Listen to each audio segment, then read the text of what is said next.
네, 오늘 말씀의 제목은 마태복음 26장 36절부터 38절까지의 말씀을 통해서 겟세마네에서의 예수님의 기도라는 제목으로 말씀을 전하겠습니다. 겟세마네 동산에서의 예수님의 기도. 우리는 지난 시간부터 쭉 이제 지난 시간까지죠. 우리가 계속해서 이 겟세마네 동산에서 기도하셨던 예수님의 기도의 모습, 기도의 내용을 통하여 우리가 쭉 살펴보고 있는데, 그러니까 두 가지로 우리가 총 지금까지 살펴보았어요. 예수님께서 기도하신 그 내용, 모습을 우리가 보았는데 그 두 가지가 무엇이라고 했습니까? 첫째는 예수님께서 겟세마네라 하는 곳에 이르렀다라고 말씀을 하셨죠. 거기에 내용이 오늘 본문의 내용에서 그걸 이야기하고 있습니다.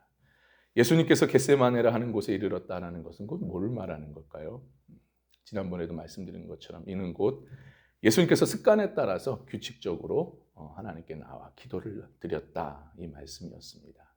그리고 지난 시간이었죠. 둘째는 뭐냐? 기도할 동안에, 그러니까 예수님께서 제자들 데리고 이제 올라오셨는데 제자들에게 그런 거죠. 기도할 동안에 여기 앉아 있어라, 이렇게 말씀을 하신 거예요. 이는 곧 뭘 말하느냐? 예수님께서 제자들과 함께 마음을 합하여 합심 기도를 드리려 했던 것입니다. 바로 합심하여 마음을 다하여 함께 기도를 하려 했던 모습이었다, 말씀을 드렸죠. 왜 장작도 하나가 타는 것보다 여러 장작들이 모여서 타는 것이 더 그 화력이 더 크고 그리고 또 지속적으로 탈 수 있다고 말씀을 드리지 않았습니까? 기도도 또 마찬가지죠. 혼자 기도하는 것도 중요하고 또 그것을 지키는 것이 또 우리의 사명인 줄 아는데, 근데 혼자 기도하는 것도 중요하지만 그러나 여럿이 마음을 합하여서 서로 기도 제목을 나누고 무엇보다도 큰 시험과 큰 환난에 있을 때, 큰 문제 앞에서는 서로 마음을 뜻을 다해서 함께 기도하는 것이 매우 중요하다 말씀을 드렸어요. 그래야 우리가 그 큰 문제 앞에서 우리가 무너지지 않고 그 문제 앞에서 우리가 이겨나갈 수가 있게 됩니다. 그래서 지난 시간에는 우리가 이 부분까지 우리가 살펴보았고요. 이제 세 번째입니다. 겟세마네 동산에서 예수님의 기도, 어떤 기도였고 또 어떤 모습으로 예수님께서 나가셨는지 이제 세 번째로 좀 살펴보려고 합니다. 한 가지만 보고 말씀을 마치려고 하는데, 겟세마네 동산에서의 예수님의 기도. 세 번째 뭐냐? 바로 예수님께서 고민하며 슬퍼하시며 나아가셨다라고 말씀을 합니다. 예수님께서 고민하고 슬퍼하며 나아가셨다. 37절의 말씀을 우리가 보았는데요. 우리 함께 다시 한번 받겠습니다. 37절의 말씀입니다. 베드로와 세베대의 두 아들을 데리고 가실새 고민하고 슬퍼하사. 고민하고 슬퍼하시며 하나님께 나아갔다. 예수님께서 고민하고 슬퍼하시며 나아가셨다라는 이 말씀, 이 모습이 어떤 모습인가요? 그러니까 이것은 바로 쉽게 말해서 결론적으로 말한다면 예수님께서 성부 하나님께 마음의 중심을 드리는 기도를 드리셨다라는 말씀입니다. 그런 의미가 담겨져 있어요. 마음을 다해, 마음을 쏟으면서 그 중심으로 성부 하나님께 기도하는 모습이었습니다. 오늘 본문에는 나와 있지는 않지만 이 마가복음 14장 33절에 보면은 마가복음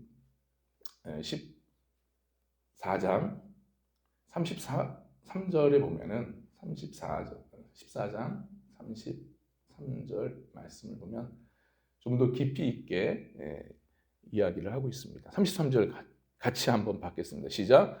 베드로와 야고보와 요한을 데리고 가실새 심히 놀라시며 슬퍼하사. 우리 마태복음에는 고민하고 슬퍼하사라고 되어 있는데 이 본문의 이 마가복음 안에서는 심히 놀라시며 슬퍼하셨다라는 말씀을 통해서 예수님의 그 감정의 폭이 얼마나 심도 있게 깊이 있게 이야기를 하고 있는지 우리가 볼 수 있습니다. 그러니까 지금 예수님의 상태가 이런 상태라는 거예요. 본문에 돌아오면은 이 고민하다라는 말이 나옵니다. 이 고민하다는 것은 단순한 인간적인 고민이 아니라 이것은 그 어떤 하나님과의 관계에 있어서 그 극심한 불안함, 근심을 뜻하고 있는 거예요. 그리고 여기서 슬퍼하다라고 얘기 나왔잖아요. 슬퍼하사. 이 슬퍼하사는 마음의 갈피를 못 잡아서 어찌할 바를 모르는 상황 속에 슬퍼하며 나아가시고 계시다라는 뜻을 담고 있습니다. 사실 그동안에 예수님께서 많은 여러 고초를 당하셨잖아요. 많은 어려움을 당하셨고. 근데 지금 당하는 이거는 그 어떤 것과도 비교할 수 없는, 정말 예수님 앞에서는 극심한 고통이라는 거죠. 그러니까 어떻게 보면 이것은 결론적으로 말한다면 예수님께서 성경에서 그랬잖아요. 십자가의 순환을 당할 것이다 라는 그 예언이 바로 지금부터 실현이 되는 것을 볼 수가 있는 겁니다. 그러니까 지금 굉장한 고통을 느끼고 계시는 거예요. 참으로 지금 큰 고통에 처하여 고민하고 있는 이 슬퍼하면서 기도하는 이 기도는요, 앞서 말씀드린 것처럼 인간적인 그런 슬픔과 고민, 그런 차원의 고민, 그런 기도가 아니라는 거예요. 이건 단순히 뭐 신세한탄하면서 뭐 마음의 푸념을 하나님께 내비치는 그런 기도가 아니라는 겁니다. 이것은요, 성부 하나님의 뜻을 이루기 위해서, 어쨌든 하나님의 뜻을 이루기 위한 몸부림을 치며 마음을 쏟아내면서 중심으로 드리는 기도다, 이 말씀이에요. 참으로 우리는 이를 통해서 뭐를 깨달을 수 있습니까? 우리는 이 말씀을 통해서 우리가 기도가 어떤 기도가 되어야 되는가라는 것을 다시 한번 우리가 깨닫게 됩니다. 그러니까 우리에게는 항상 하나님 앞에 나와 기도를 하지 않습니까? 오늘도 이렇게 기도하러 나왔습니다. 그럼 우리가 나와서 이렇게 기도할 때 어떤 자세로 우리가 기도를 해야 되느냐? 우리의 인생의 문제 앞에 이 문제를 놓고 우리가 기도를 할 때 우리는 단지 하나님 앞에서 신세한탄하면서 그리고 한숨만 푹푹 쉬다가 가는 그런 기도가 돼서는 안 된다는 거죠. 어쨌든 하나님 앞에 나올 때 이 문제 앞에서 어떻게든 하나님과 소통하여서 이 문제를 풀어나갈까라는 그런 몸부림치면서 마음을 다해서 중심을 다하는 그런 기도가 되어야 된다, 이 말씀입니다. 참으로 여러분, 기도는요, 그 어떤 단어, 뭐 화려한 단어, 뭐 미사여구를 써가면서 뭐 고급적인 그런 표현을 써가면서 기도하는 그런 기도를 하나님 들으시는 것은 아니에요. 어떤 기도를 들으시겠어요? 하나님께서 귀를 기울이신 기도는 다른 것이 아니라 마음에 중심을 담아서 진심으로 기도하는 것. 바로 그러한 기도에 주님은 귀를 기울이시고 응답하시는 줄 여러분 믿으시길 바랍니다. 바로 그렇게 우리가 기도를 해야 된다는 거예요. 마음을 다하여. 예수님이 오늘 본문에서 그것을 우리에게 가르쳐주고 있어요. 여러분 보세요. 시편 51편을 보십시오. 하나님께서 어떤 기도를 들으시는지를 우리에게 또 다윗은 말씀해주고 있습니다. 51편, 시편 51편 6절의 말씀을 보면 나와 있습니다. 6절에 한번 보겠습니다. 같이 한번 받겠습니다. 시작. 보소서, 주께서는 중심이 진실함을 원하시오니 내게 지혜를 은밀히 가르치시리이다. 아멘. 다윗은 뭐라고 고백을 합니까? 보소서, 주께서는 중심이 진실함을 원하신다라는 거예요. 주님이 원하시는 게 뭘까요? 우리의 외적인 것이 아니라 우리의 마음의 중심인 것을 원하신다는 말씀이죠. 수많은 위기와 환난을 겪었던 이 다윗은 알고 있었어요. 무엇보다도 특히 죄로 인해서 무너졌던 심령이 다시 한번 회복할 수 있는 길이 어디에 있는지를 다윗은 너무나 잘 알고 있었습니다. 그것이 무엇입니까? 우리의 수많은 어려움과 이 환난에서 이길 수 있는, 벗어날 수 있는 그런 길, 그리고 우리 죄악으로 인해서 무너졌던 우리 심령이 다시 한번 주님 앞에 회복할 수 있는 길은 정말 주님 앞에 나와서 마음의 진심을 담아서 하나님께 중심을 다하여 기도하는 것, 중심으로 기도하는 것. 마음을 돌이키고 정말 하나님 앞에 거짓 없이 솔직하게 하나님 앞에 내 모습을 드러내면서 하나님의 도우심을 구하는 그런 진실된 중심으로 드리는 기도. 이 기도에 주님은 귀를 기울이신다, 이 말씀이에요. 그러니까 아무리 우리가 하나님 앞에 나와 기도한들 내가 늘 형식적으로 안 나오는 것보다는 낫겠죠. 근데 내가 나와서 형식적으로 기도하고 외식적으로 기도하고 그냥 때우는 식으로 기도하는 그런 기도에는 하나님께서는 귀를 기울이지 않으신다. 그러나 정말 내가 말하는 것도 부족하고 어눌하고 여러 가지 부족한다 할지라도 그러나 내 마음속에 진심으로 다해서 중심으로 기도하는 그 기도에 대해서는 하나님은 귀를 기울이시고 거기에 응답하신다라는 말씀입니다. 여러분, 우리가 잘 알고 있는 누가복음 18장에 보면은요, 9절부터 14절에 보니까 거기에 바리새인 기도와 세리 기도가 나옵니다. 예수님께서 그 기도를 비유로 말씀을 하시죠. 두 사람이 성전에 와서 기도를 합니다. 그래서 바리새인은 어떻게 기도합니까? 먼저 바리새인은 나는 다른 죄를 짓는 사람들 같지 않아서 하나님 감사합니다. 무엇보다 저 세리, 지금 같이 기도하는 그 세리와 같지 않아서 너무 감사합니다라고 기도를 하고 있어요.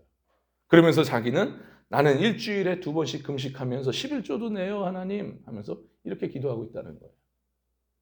반면에 세리는 어떻게 기도해요? 저 멀찍이 떨어져서 서서 감히 눈을 들지 못하고 하늘에 하나님께 눈을 들지 못하고 고개를 숙여가면서 다만 가슴을 치면서 하나님, 나는 죄인이로소이다. 나를 불쌍히 여겨달라고 그 기도를 하는 거예요.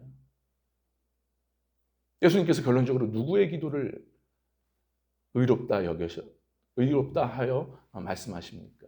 그러니까 다시 말해 누구의 기도를 인정하시고 받으셨냐라는 거예요. 외식적이고 형식적이고 사람들 앞에서 보이려고 하는 그런 기도, 바리새인 기도가 아니라 정말 부족하고 연약하지만 마음을 다해서, 진심의 마음을 다해서 중심으로 하나님 앞에 기도하는 그 기도를 예수님은 더 의롭다 인정을 하십니다. 그래서 우리가 항상 하나님 앞에 나와 기도할 때는 다른 것이 아니라 우리 가장 중요한 것은 내 중심을 다해서, 마음을 다해서 하나님 앞에 기도를 해야 된다는 거예요. 누구처럼요? 세리처럼. 무엇보다 오늘 본문에 나오는 예수님처럼 우리가 기도해야 될 줄 믿습니다. 사실 인간사 보면은 어떻습니까? 자녀가 부모님을 찾아올 때 형식적으로 외식적으로 그냥 어쩔 수 없이 억지로 찾아오는 자녀가 있는 반면에 정말 부모를 걱정하고 부모를 생각해서 마음을 다해서 중심으로 찾아와서 부모에게 다가서는 그 자녀, 이 둘 중에 어느 자녀를 더 고맙게 여기고 마음이 가겠냐라는 거예요. 당연히 마음을 다해서, 중심을 다해서 부모를 걱정하는 마음에 찾아온 자녀에게 더 마음이 가지 않겠습니까? 더 고마움이 느껴지잖아요.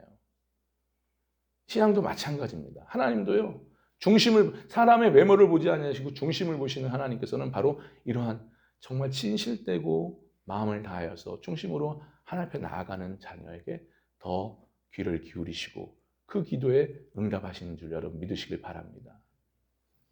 참으로 이걸 아시고요, 하나님 앞에 나아갈 때 오늘도 이렇게 주님 앞에 나오지 않았습니까? 오늘 이왕 나오신 거 더욱더 진심을 담아서 정말 중심으로 하나님께 간절히 기도할 수 있는 저와 여러분 될 수 있기를 간절히 바랍니다. 그래서 오늘 우리의 기도가 정말 하나님께서 귀를 기울이시는 기도요, 인정하시는 기도요, 무엇보다도 응답하시는 기도가 되는 귀한 은혜가 있기를 주님의 이름으로 간절히 바랍니다. 이런 은혜가 있기를 다시 한번 주님의 이름으로 간절히 축원합니다.